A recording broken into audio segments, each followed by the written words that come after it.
3ตอนนี้เขาจะเดินทางไปปุ่งกะลีแวะมากินกาแฟ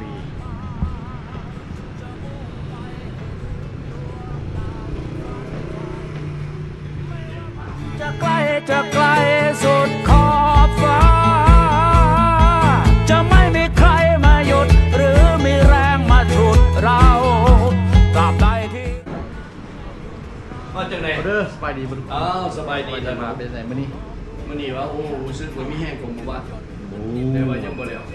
ดีใจที่ก็มันเจอส่วนฟ้าเนี่ยมันพี่ถ่ายอันนั้นคนไอรอนแมนนี่เดี๋ยวลงไปไป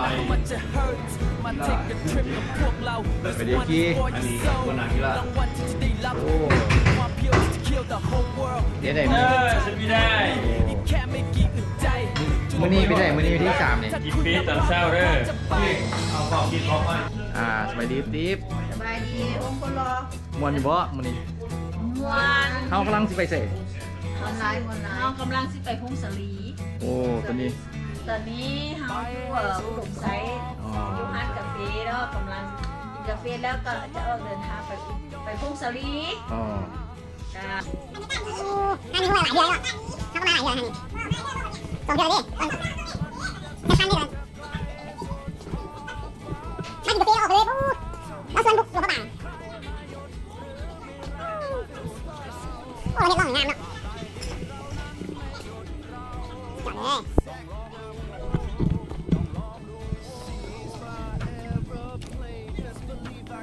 Ticket to ride แล้วจะไปให้ไกลที่สุด Yeah I made up my mind มึงอาจจะคิดว่ากูบ้ากูบอกให้ฟังสักนิด Yeah กู crazy กูบ้าทุกคนกูลำลา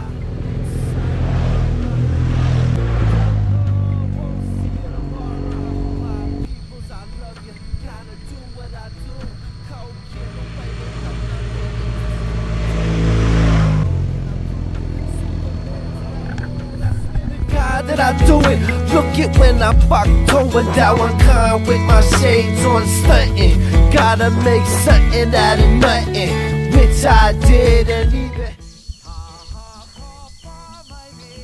ตอนนี้ใกล้สิเข้าพงศลีแล้ว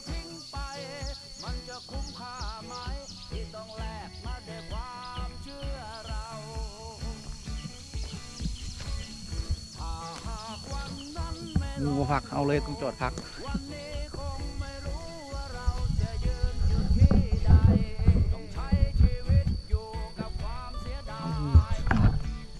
ไม่ได้ทำชีวิตคงหมดความหมายถ้าเราไม่ทำ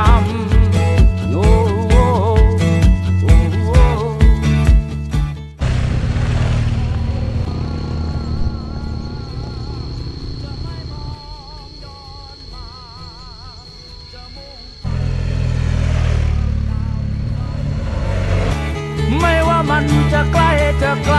สุดขอบฟ้าจะไม่มีใครมาหยุดหรือมีแรงมาฉุดเราตราบใดที่เรานั้นไม่หยุดเราต้องลองดู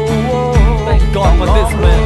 สุดที่สุดของฟ้านี้และแสนหนาวมีพายุมีเรื่องราวมองไม่เห็นมีหมอกขาวจริงเหรอบนท้องฟ้าอันมืดมัวมีแสงดาวอันพร่างพราวแสงจัดจ้าใครคือดาวในบอกมาใครคือเจ้าเราคือดาวบนท้องฟ้าเราคือเพชรที่มีค่าเราคือเหล็กที่แข็งกล้าเราคือสิ่งที่ล้ำหน้าเราคือนกที่บินลาในทะเลคือโลมาเราคือฟรีจินตนาจะล่องลอยไปสุดตาจะล่องลอยไปสุดลาจะล่องลอยไปสุดฟ้าในใครบอกมันทำยากมันไม่มีอย่าพูดมากจะล่องลอยไปความฝันจะล่องลอยไปความมันถึงจักรวาลที่จะไปถึงเป็นนรกที่มีไฟถึงจะเหน็ดเหนื่อยสักแค่ไหนไม่มีมาบอกว่ามันไม่จะไปจะทำให้จนได้ถึงแม้จะพ่ายก็สู้ใหม่ถึงแม้ต้องตายไม่เป็นไรสู้เหมือนครั้งแรกจนสุดท้ายกูไม่กลัวที่จะไปให้สุดขอบฟ้า